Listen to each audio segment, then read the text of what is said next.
Good morrow, my friends and loving neighbours. Or Oscar Wicquasin, as our Nahagans and friends would say. I am Roger Williams, and I've been asked to come here to tell a bit about my life here, back in the old world, and my adventures here in this new world, so-called. With God and the angels at the top, the kings and the emperors, the upper classes, the middle classes, the lower classes, the flying animals, the walking animals, the crawling animals, everything had its place on this great chain. And because the kings and the emperors were right there at the top, one chain link away from God, they were God's appointed upon this earth. And if you didn't do what they said, you were disrespecting God. That was their authority. Now, the world I grew up in was one of tremendous turmoil. Have you heard of King Henry VIII? Yeah, divorced, beheaded, died, divorced, beheaded, survived. Yeah. You all know that part. Henry VIII, the king, was given an award by the Pope in Rome as a defender of the faith. That's how strong he was in the Catholic faith. He was married to the daughter of the King and Queen of Spain, Ferdinand and Isabella. You might have heard of them from other adventures. But Catherine was her name. So Henry and Catherine married nigh unto 20 years.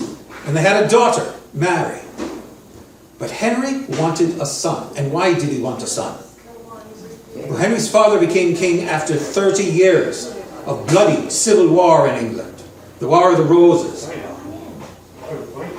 And Henry wanted to make sure that there would be a clear line of succession for him whence he passed.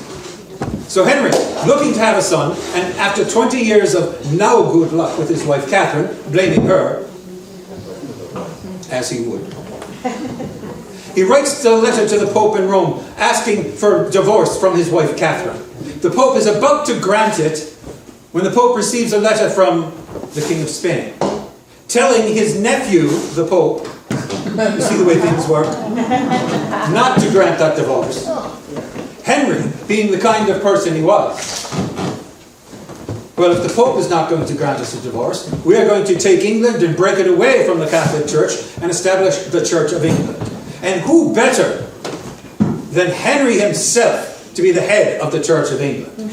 He seizes the property of the monasteries and the priories, gives the money and the lands to his friends, and secures the Church of England. Now, while everyone had been Catholic in England, now that Henry has broke with the Pope in Rome, everyone now in England must be a member of the Church of England, whether they like it or not. Simple, right?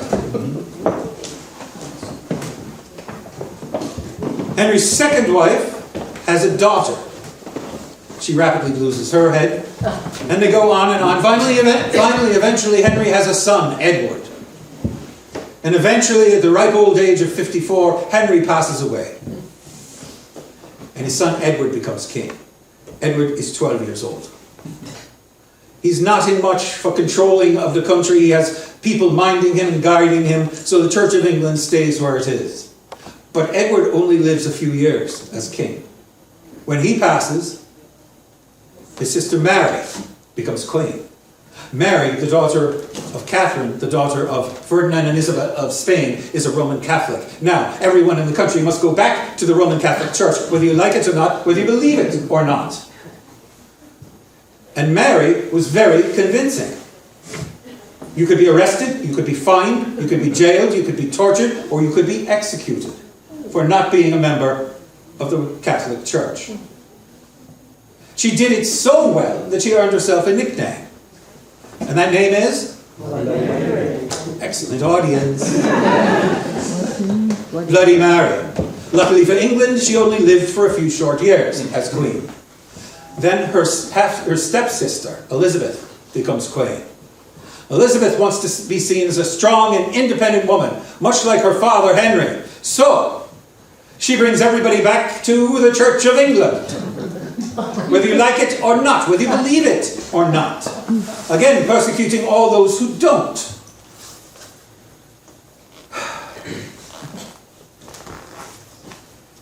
Elizabeth never married.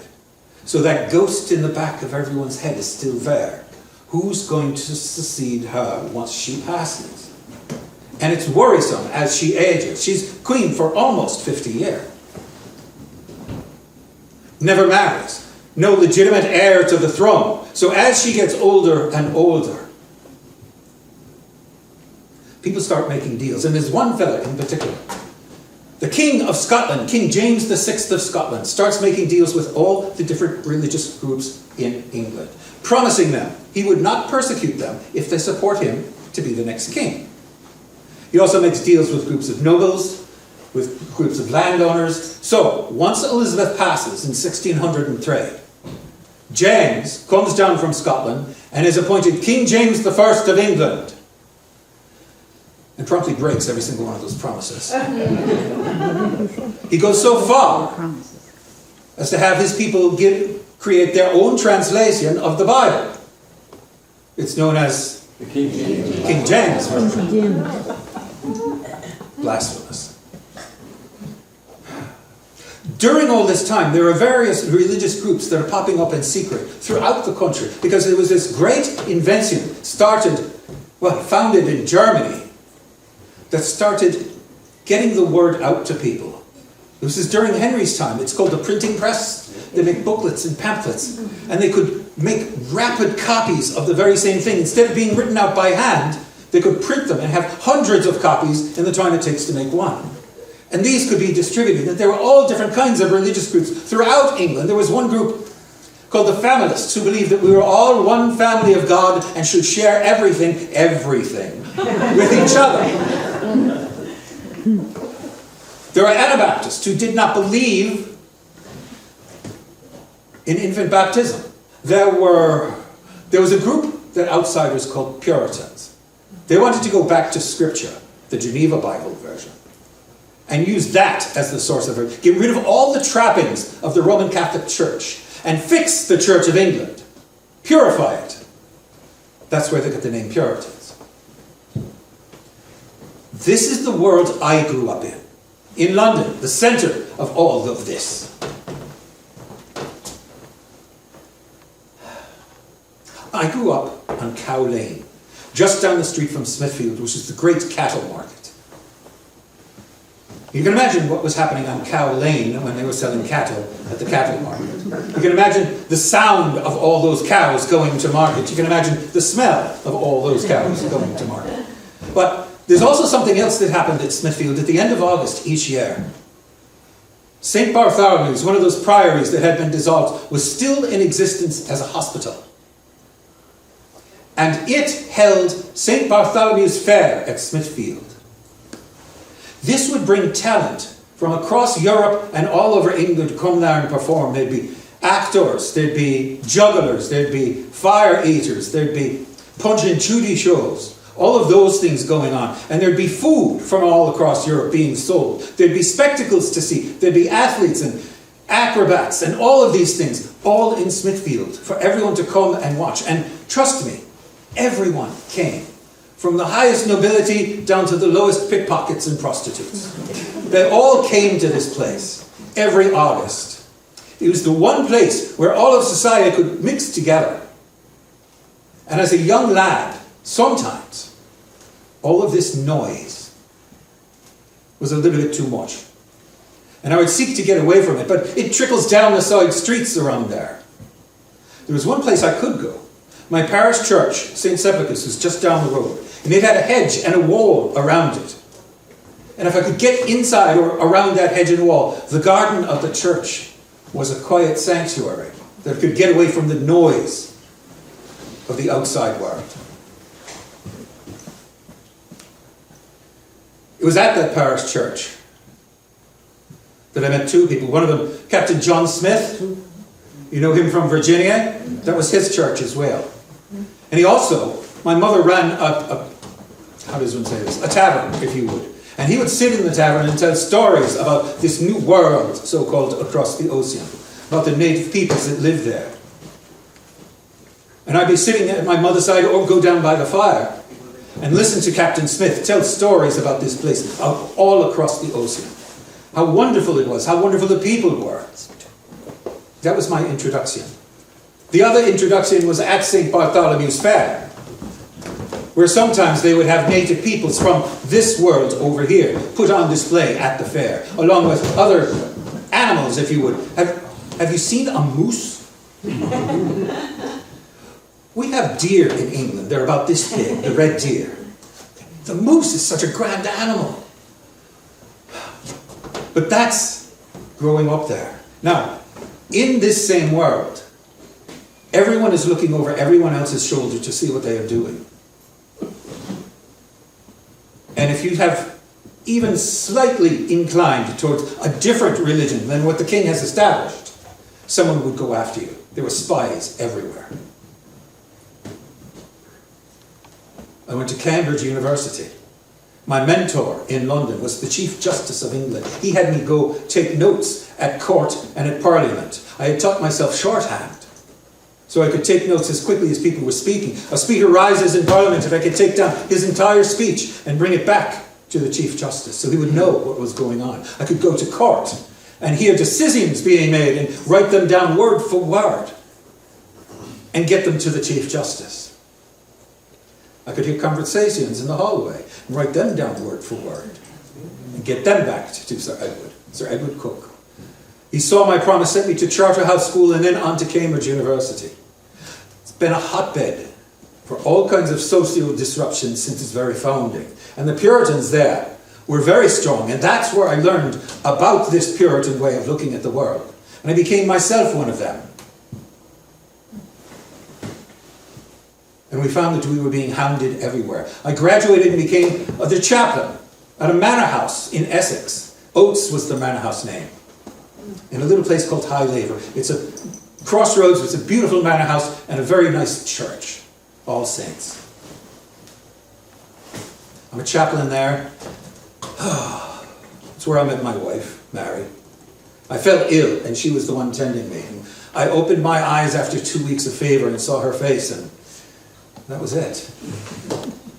We married in December of 1627 at All Saints Church in High Laver.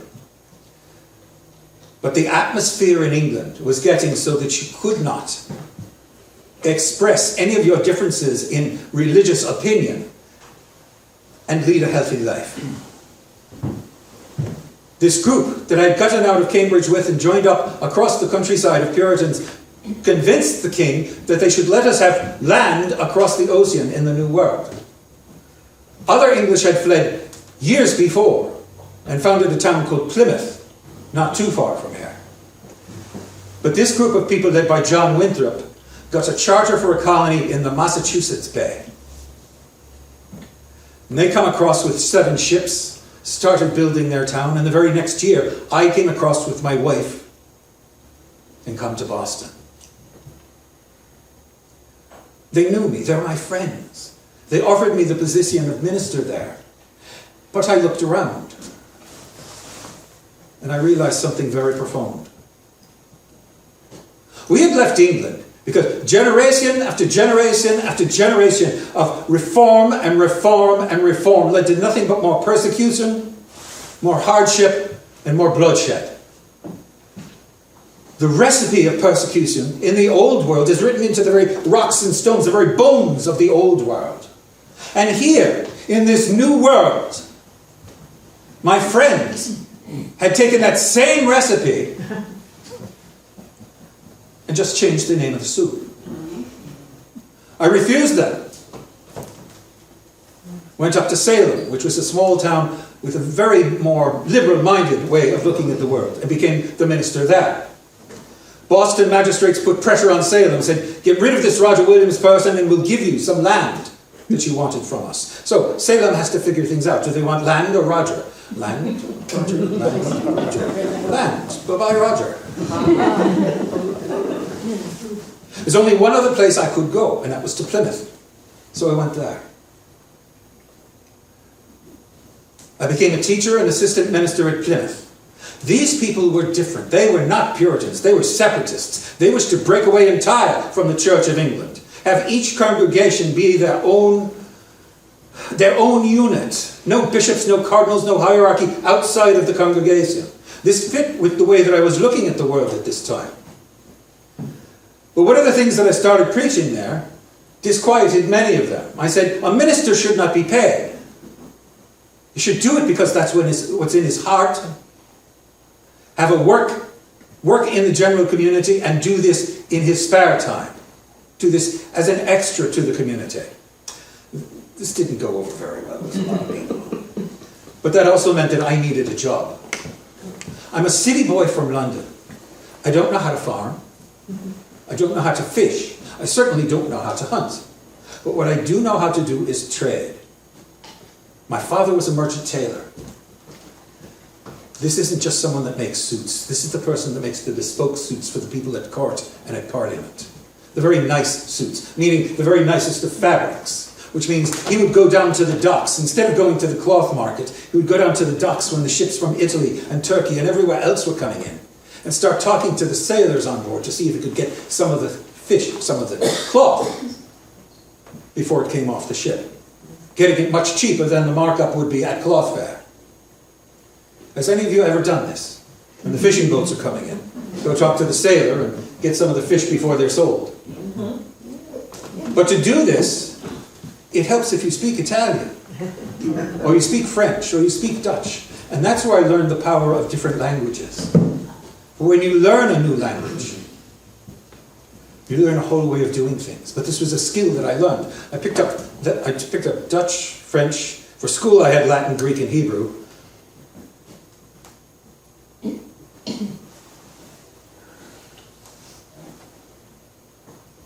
But at Plymouth, my new job would be commerce.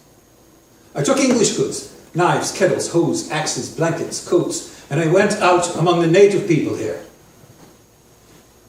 The Wampanoag and the Nahagansuk. And I traded with them. I would trade these things that I had for furs and for food. And in doing that, I also spent time and learned their language for the same purpose. It becomes much easier. Does anyone here speak more than one language? Right. Here's an example for you then. In English, we have a sheet of paper, yes? We have a sheet of ice, a sheet on the bed. It's a large, flat, smooth thing, yes? Mm-hmm. In French, the very same item is une feuille de papier, a leaf of paper. Now, all of a sudden, every image in your brain goes to a different set of ideas over one word, a leaf of paper. The whole language does that. It's never just word substitution. They're entire different concepts. And that's what I learned of the native people in learning their language. I learned the way they see the world. That they hunt, they fish, they farm here. That they are truly the true owners of this land. And if we wish to live here, we must make some sort of a deal with them for the land. This did not go over well at Plymouth. I got into some trouble at Plymouth for other things and left and went back up to Salem. In Salem, I started preaching this: a minister should not be paid, that if you wanted to live here, you must make a deal for the land with the true owners of it, the native peoples. And then I wrote a letter to King Charles, telling him that he's committing a sin by giving away something he does not own, the land here. This did not go over well.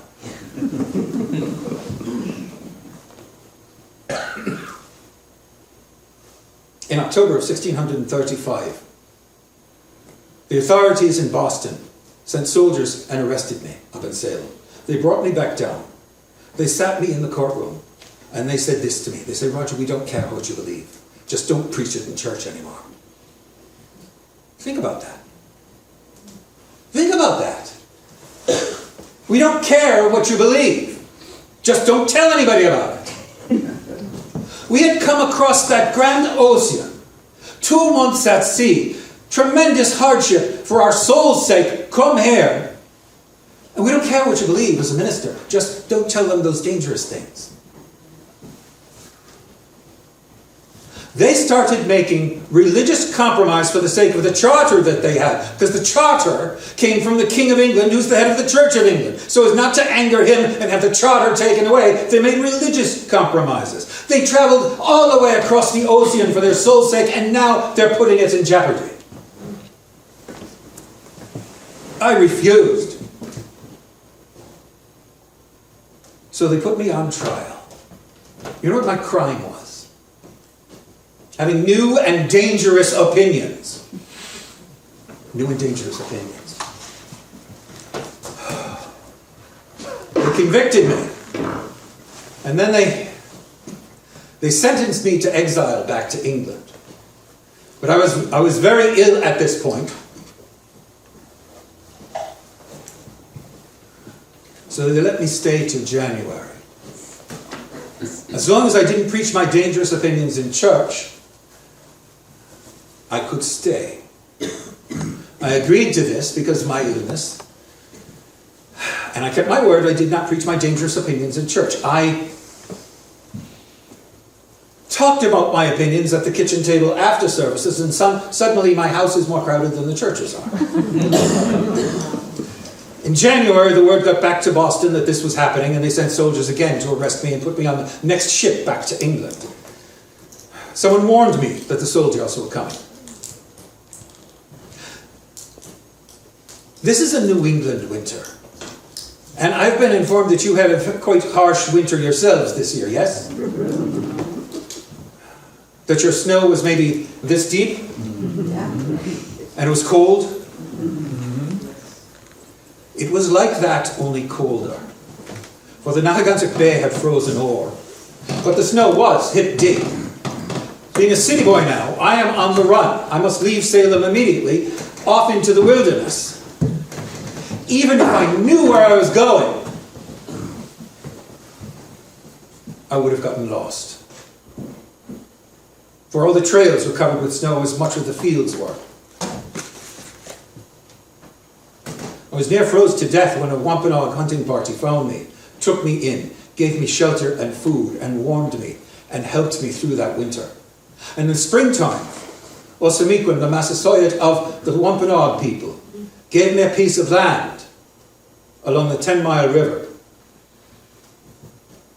People from Salem and Boston and Plymouth all came, and they started planting the fields and building houses when we got a letter from the nice governor at Plymouth.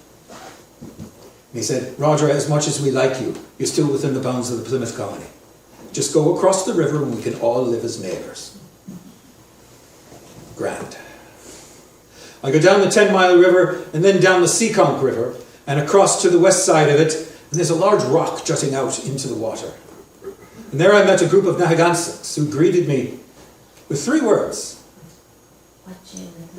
Say it again, louder. Wachenita. Do you know what it means? Welcome. Welcome, friend. Sort of. What cheer is short for what cheery news do you bring? It's a very shortened, abbreviated way of greeting someone that's close to you. Nitop, everyone translates it as friend. It's more than that. Nitop, it means comrade. It means someone who thinks the way that we do, someone who understands the way we think about things, someone who is able to work with us. It's more than friend. It's more than comrade. It's more than companion. It's all of that rolled into one. That's what Nitop is. I explained the situation, and these Nahagansuk did not like the people in Boston or Plymouth very well at all. And they said, we've got the beautiful place for you. Just go around the point of land, come up the Great Salt River, and you can have a place there. There's a large saltwater cove, a freshwater spring. The great north-south highway from Boston all the way to New Amsterdam ran right through the middle of it. I made a peaceful covenant with all the sachems and native peoples that were round about us, and saw this place as God's providence to me in my distress. So we called it Providence. And people started coming from all over. Because the very first rules we made was that nobody would be punished for what they believe. You know, Boston had a charter from the king, and it starts off, Charles II, by the grace of God, king, is going to allow you to do this, that, and the other thing. Plymouth They made a compact when they first landed, and it starts off, in the name of God, amen, we will do these things in the name of God, and etc., etc., etc. Our founding document starts off, we, the undersigned, agree to work together in a social bond, and will decide things by the majority vote of the masters of households, but only in civil things. He will make no religious rules. What I wanted here was that thing that little boy in London had when he ran away from the St. Bart's Fair and walked through that hedge and wall of separation in between the garden of the church and the madness of the outside world. Churches should be like the guilds in England, who have rules for their members. They must obey those rules in that membership. They have things that you must do, things that you can't do. All of that in the structure of the guild. So the people that make furniture, they must use this kind of wood, they must do that kind of thing. They can only sell it for this much. They make the rules for that guild. And the people that make the barrels, they have their rules. What it takes to become a member, what members must do, the dues they must pay, all of that for the people that make the barrels. The same thing for religions. But never do the furniture makers tell the barrel makers what they must do. I helped gather the very first Baptist church in Providence, believing that infant baptism held no purpose because an infant does not know what it's bonding itself to, that you must be an adult and choose to join the church. And I stayed with them for about 3 months. Remember now, I had been Church of England, Puritan, Separatist, Baptist, and I came to the conclusion that all of the organized churches were illegitimate. The only church that was legitimate was one founded by Christ and the apostles. When it joined with Rome, it became illegitimate. All the others are founded by man. Man is by his nature, going back to the Garden of Eden, corrupt. So all of these organizations end up being corrupt. We have scripture. And let the people come and listen that will. But the organization just takes money from it and uses it to enrich someone else. How many times have you seen a grand church ask everyone for money to make sure the church keeps standing, rather than taking the money and helping those that can't do? Isn't that the community? That's what we tried here. We set up a place where no one gets punished for what they believe, be they Catholic, Jew, Turk, infidel, anything. It doesn't matter. As long as they're good citizens, it doesn't matter what their faith is. People started flocking to us here. Anne Hutchinson and her group come down from Boston and sought my help to start the town of Portsmouth. People broke away from Portsmouth and started the town of Newport. One by Samuel Gorton was kicked out of Plymouth, was kicked out of Portsmouth, came to Providence and said, I'm as good a person as any to determine what's going to happen to me. I don't need your votes. Left Providence and started the settlement of Charlotte. All of these individual towns with no unifying paperwork, if you would. In England, the bureaucrats there, you must know, are slaves to paperwork. As are the other colonies that wanted the land that we were on, Massachusetts, Plymouth, and the new colony of Connecticut. They all wanted the land where we were. So I made 2 trips back to England. The first one I got a patent from Parliament. Now, you may say, how does this fellow from the colonies come to London and get a patent from Parliament? Remember, my mentor was the Chief Justice of England. They all at Parliament knew who I was. And it just so happens when I was there, my third cousin, I believe it was, happened to be the Lord Protector of England, Oliver Cromwell. You understand how politics works, right?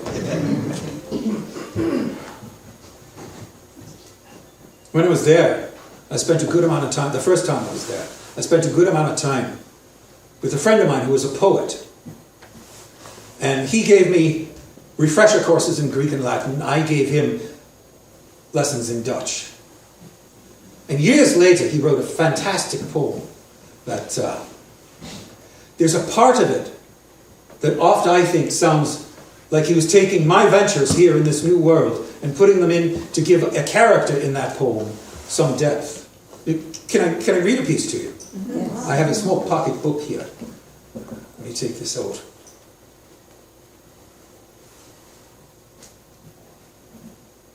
Yes, here it is. My poet friend's name is John Milton. And he wrote this beautiful poem called Paradise Lost. And when Lucifer is finally thrown out after the battle in the heavens, he's thrown out and lands in hell. And this is what he wrote. Is this the region, the soil, the clime, said the lost archangel? Is this the seat that we must change for heaven? This mournful gloom for that celestial light? Be it so, since he who now is sovereign can dispose and bid what shall be right. Farthest from him is best. Whom reason hath equalled, force hath made supreme above his equals. Farewell, happy fields, where joy forever dwells. Hail, horrors, hail, infernal world. And thou profoundest hell, receive thy new possessor. One who brings a mind not to be changed by place or time. The mind is its own place, and in itself can make a heaven of hell, or a hell of heaven. What matter where, if I be still the same? Lord, I should be all but less than he whom thunder hath made greater. Well, here at least we shall be free. The Almighty hath not built here for his envy. He will not drive us hence. Here we may reign secure, and in my choice, to reign is worth the ambition, though in hell. Better to reign in hell than serve in heaven.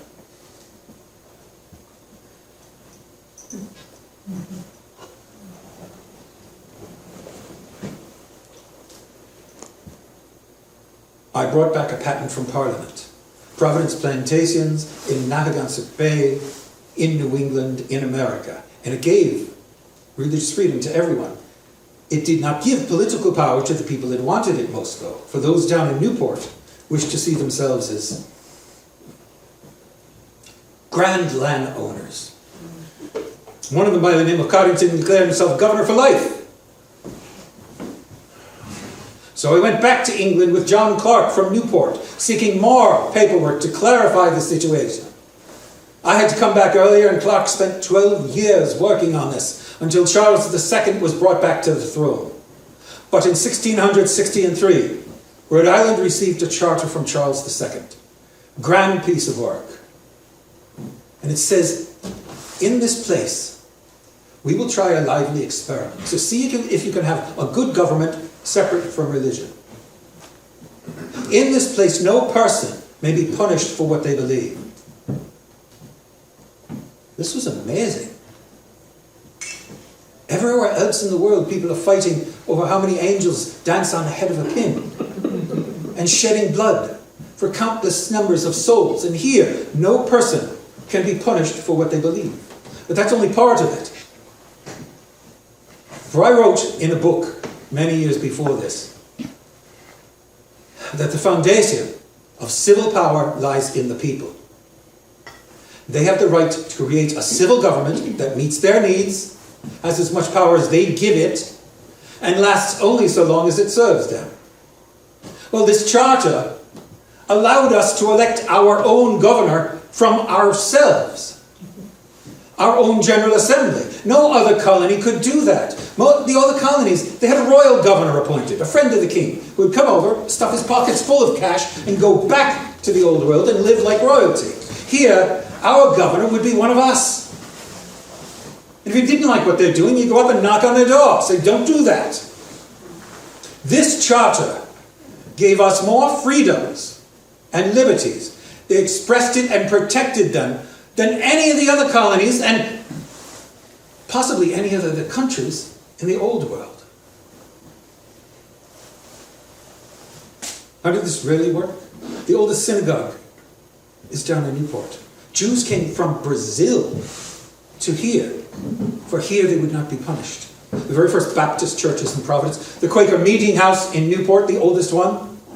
All of these are people that were executed for their beliefs elsewhere. This was a sanctuary for anyone being persecuted for their conscience sake. This is what we started here. I laid a foundation stone down. And any great enterprise needs a good, solid foundation, yes? This foundation stone, we hope, others will come and build on. For the Carolinas did say, we wish for a charter just like Rhode Island's. So another block is added. But it's not really up to me, now is it, to continue this on. If you'd like the blessings of liberties for yourselves, for your children, for your children's children, you're the people. It's all up to you. Not me anymore. My time has passed. And if you don't, well, it's all a dream drained and a bubble burst. Eternity will pay for all. Thank you.